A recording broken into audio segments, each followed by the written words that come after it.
All right, so want to get better at English conversations. Like fast. Fast, huh? Yeah. Well, that's what we're diving into today. Sounds good to me. We found this awesome English learning thing. Thing. Yeah, resource. And it's got some super practical tips, like stuff you can use right away. I like the sound of that. Practical's always good. Right. One thing that really jumped out, though, was how much they stressed listening. Listening. Really? Seriously, it seems obvious, but they're like really hammering home how important it is to, just surround yourself with English conversations. That makes sense. I mean, think about how you learned your first language. Yeah. You listened, right? Absorbed all those sounds, all those patterns, just soaking it up. Oh, for sure. And it's the same deal with learning English. When you hear native speakers, you're not just picking up words. Was it deeper than that? Way deeper. It's like you're tuning into the rhythm, the way they pronounce things, how they put phrases together. It's like a crash course in real English. I totally get that. Yeah. Okay, so the resource uses this classic topic, like village life versus city life, Yeah, classic. to show how a natural conversation kind of flows in English. It's smart because pretty much everyone's thought about that at some point. Right, city or country. Exactly. Yeah. But what's cool is by listening to this conversation, you're seeing firsthand how native speakers actually do it, like how they share opinions, weigh stuff out, even have a friendly debate. That's so true. And this is where it gets super useful for anyone learning English. Oh, how so? While you're listening, really pay attention to how they say things, the phrases they use. Okay, yeah, give me an example. Like pros and cons, merits and demerits. Stuff like, it depends on an individual's priorities. It's like, The building blocks. exactly. And they don't just throw them out randomly. It's all woven together, naturally. Which makes it easier to remember and then use yourself. Totally. It's the whole learn by doing thing, right? You see how it works in real life. It just sticks better. So much better. I also thought it was cool how they tossed in these little snippets of other conversations, like about getting a pet or like going through a breakup. Interesting. At first I was like, what's that got to do with anything? But then I realized How'd you realize? it's another chance to pick up vocab. Oh, I see. Vocab about feelings, relationships, everyday stuff. Exactly. And, just how native speakers express themselves in those situations. Right. Giving advice, comforting someone. It's like a window into how they handle tricky social stuff, all in English. Right. And even though those snippets are short, they're packed with useful stuff. Absolutely. Okay, so now let's get to some straight-up tips for getting better at speaking English. This resource has some awesome advice that I think is really going to help. Let's hear it. Okay, so one that stood out was the whole recording yourself thing. Ooh, recording yourself? I can see why that might be helpful. I've tried it, and honestly, at first it's a little, Cringy. hearing your own voice like that. Yeah. But it really works. So why is it so effective? I think it's about becoming more aware of how you sound. Self-awareness, yeah. And it helps build confidence. When you listen back, you might surprise yourself, Like, hey, I don't sound that bad. That's awesome. Or you'll hear spots where you could improve, maybe your pronunciation or how smoothly you speak. It's like getting feedback in real time. Totally. And the more you do it, the more comfy you get just speaking out loud in English, which is like the key to actually getting better. Makes sense. And remember, it's not about being perfect, right? It's about making progress. Totally. It's all about progress, not perfection. They also talk about actually getting out there and chatting with English speakers. Ah, yeah. This is where you put all that listening into practice. Right. Putting yourself in situations where you have to speak English, even if it's a little scary at first. That's what really kicks things into gear. It's like, what's that saying? Jumping into the deep end. Exactly. You got to force yourself to think on your feet, use the vocab you've learned, and get comfy with the whole back and forth of a conversation. Makes sense. Okay, what about the tip about talking to yourself in English? I've always felt a little weird about that one. I know, right? Sounds a bit strange. But people swear by it, so why does it work? Think of it as a mental workout for your English. Okay. You're constantly using those language muscles, even when you're alone. So I'm not having full-blown conversations with myself. Not necessarily. It's more about weaving English into your thoughts throughout the day. Describe what you're doing, think about your plans, even argue with yourself, all in English. Wow, okay. I can try that. And the best part, you can do it anywhere, anytime. No need for a language partner or anything. That's a good point. It's like a secret weapon. Speaking of secret weapons, there's another technique that can really boost your fluency. Ooh, lay it on me. It's called shadowing. Shadowing. I think I've heard of that. It's basically like mimicking native speakers. You got it. You listen to a recording of a native speaker and try to repeat exactly what they're saying, match their pronunciation, their intonation, even their pauses. So it's not just about understanding the words. It's about like embodying how they're spoken. Yes. You're training your mouth to move in the same way. Wow. I bet that helps with those tricky sounds that don't exist in your native language. Absolutely. And it helps you develop a more natural flow. Okay, another great technique is role playing. Role playing. Okay, so like acting out different situations. Pretty much. You create scenarios with a language partner or even by yourself where you practice different kinds of conversations. So like ordering food at a restaurant or Exactly. Making a doctor's appointment, chatting with a friend, all in English, of course. I could see how that would be super useful. The key is to choose situations that you might actually face in real life. Right, so it's relevant practice. And I bet it helps build confidence, too. If you can handle a mock job interview in English, imagine how much more confident you'll feel going into a real one. That makes a lot of sense. Yeah. Okay, what else? Don't forget the power of storytelling. Storytelling. Yep. Everybody loves a good story. And telling stories in English is a fantastic way to practice speaking, but in a more fun, engaging way. I get it. It's not just about grammar and vocab. It's about expressing yourself, you know. Exactly. It's about using your imagination, your emotions, connecting with people on a deeper level. And it's a cool way to share your personality, right? For sure. Your culture, your background. You can tell stories from your childhood, talk about your travels, even just something funny that happened to you today. So it's like finding your own voice in English. Okay, now let's talk about a challenge a lot of English learners face. Okay, what's that? Nervousness, anxiety, when speaking. Yeah, I know that feeling. It's totally normal to feel a bit scared when you're speaking a foreign language. Oh, yeah, for sure. So any tips for dealing with that? Well, one of the biggest things is to focus on what you're trying to say, not on making mistakes. So like, don't worry about being perfect. Exactly. Remember, the goal is to communicate your thoughts and ideas. Right, to get your message across. Exactly. And most people are more understanding than we think. They care more about what you're saying than how perfectly you're saying it. That's good to remember. What about like physical stuff? Does that help? Oh, yeah, totally. Taking a few deep breaths before you start speaking can work wonders. Just to calm the nerves. Yep. And remember, practice makes perfect. Well, maybe not perfect, but definitely better. Progress, not perfection. Exactly. The more you speak, the less scary it becomes. Okay, so don't avoid those speaking opportunities, even if they make you a little nervous. Now let's talk about some fun ways to practice English conversation outside of like traditional classrooms and stuff. All right, I like the sound of that.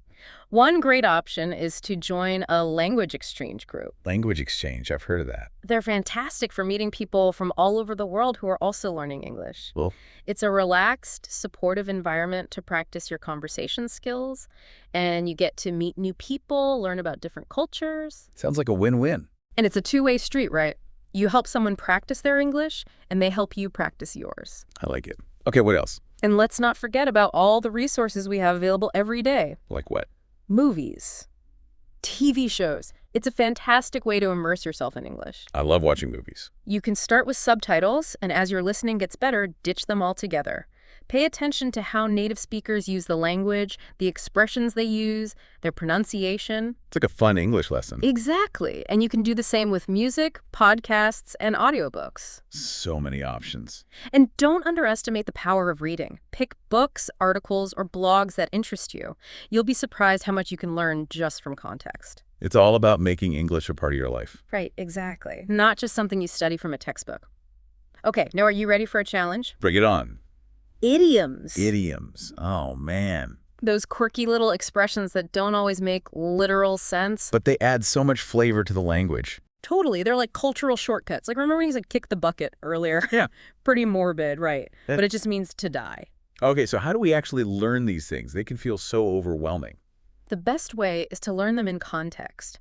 Pay attention when you hear idioms in movies, TV shows, or conversations. Right, see how they're used in real life. Exactly. Try to figure out the meaning from the situation, then look it up to double check.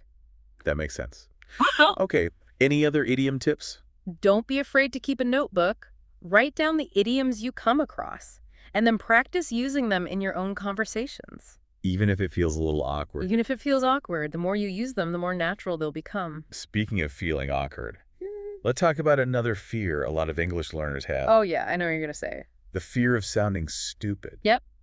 It's a common one.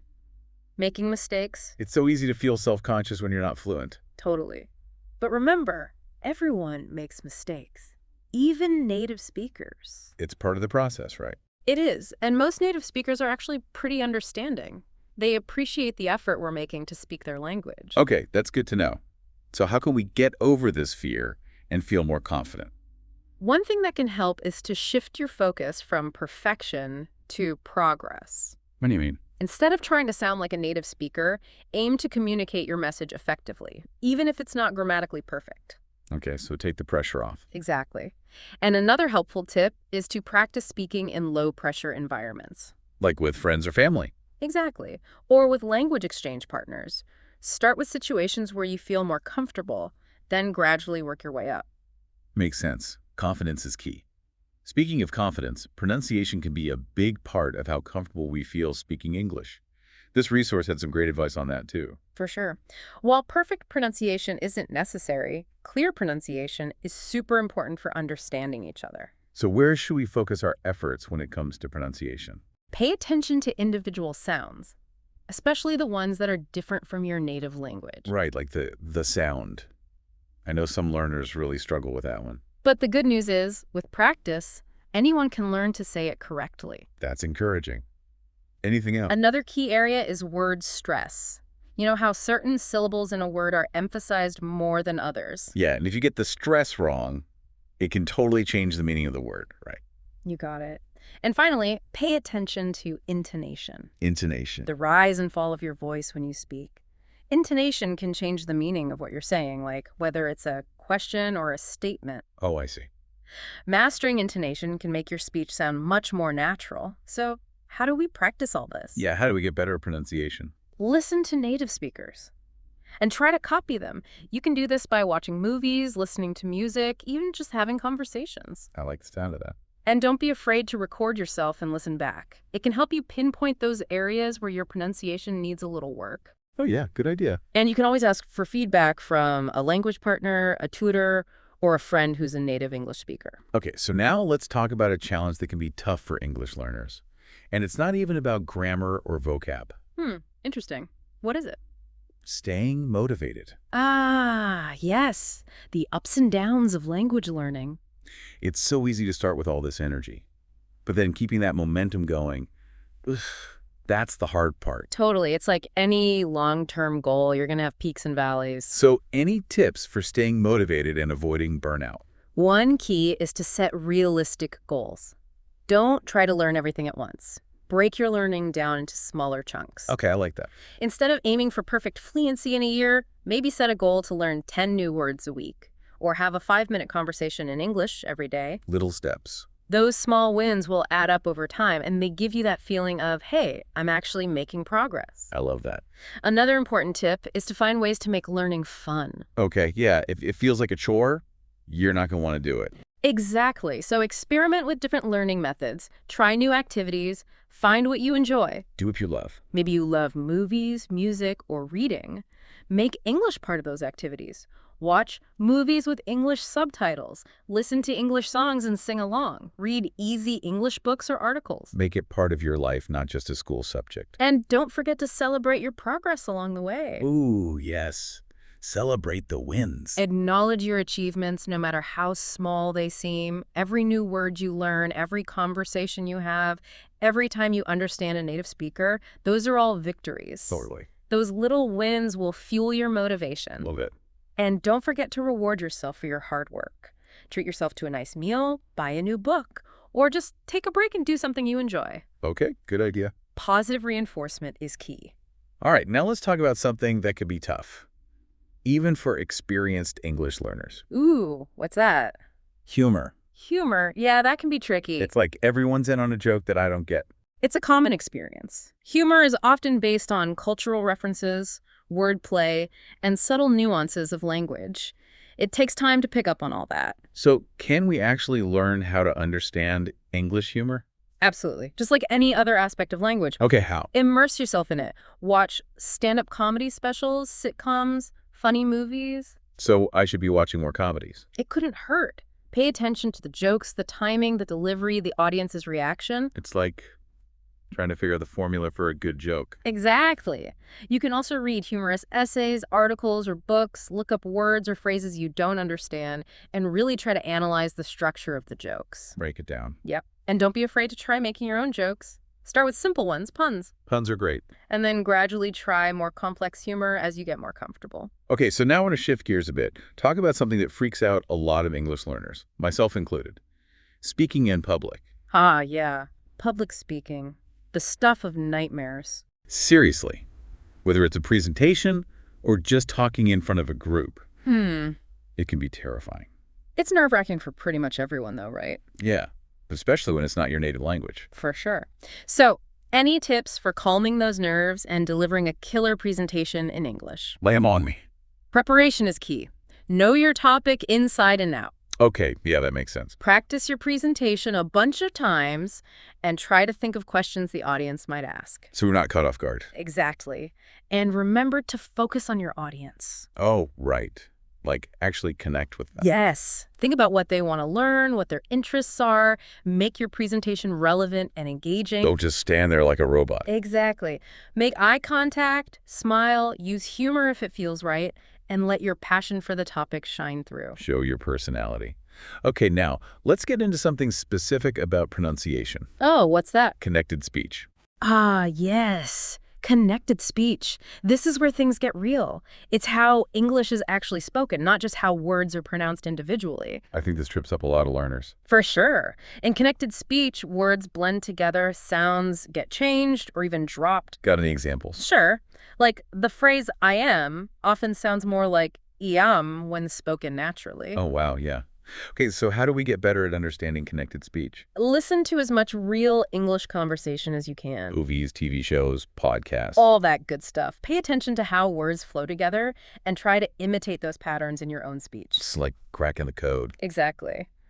And speaking of decoding, let's talk about another common pitfall for English learners, translating directly from your native language. Ooh, yeah, that's a trap. I've definitely been guilty of that. Why is it so bad? Different languages have different ways of putting sentences together, right? Yeah. And English grammar can be kind of quirky, so translating word for word often ends up sounding weird or even nonsensical. So how do we stop translating in our heads and actually start thinking in English? Yeah, immersion, immersion, immersion. Surround yourself with English. Books, movies, music. The whole 9 yards. The more you absorb the language, the more you'll start to think in English naturally. It's like a brain switch. Exactly. And remember, mistakes are okay. In fact, they're necessary. They're how we learn. Right. Don't be afraid to play around with the language, try new things, and see what happens. The more you practice, the better you'll get. So to wrap things up, what are the biggest takeaways from our deep dive into improving English conversation skills? I think the most important thing is to enjoy the ride. Yeah, the journey of learning a language, it's a process. There will be good times, bad times, moments of frustration, and moments of like, yes, I got this. It's a roller coaster. Totally. But it's also super rewarding. Being able to communicate in English opens up so many doors. You can connect with people from all over the world, explore new ideas. It just makes life more interesting. I totally agree. So be patient with yourself, celebrate your progress, and don't sweat the mistakes. And remember, the best way to improve your English conversation skills is to actually have conversations. Get out there and talk. Exactly. The more you practice, the more confident and fluent you'll become. So what are you waiting for? And before we go, we want to hear from you. What are your biggest challenges when it comes to English conversation? What tips have worked for you? Share your thoughts and experiences in the comments below. And remember, learning English is a lifelong adventure. Embrace the challenge, enjoy the ride, and never stop exploring.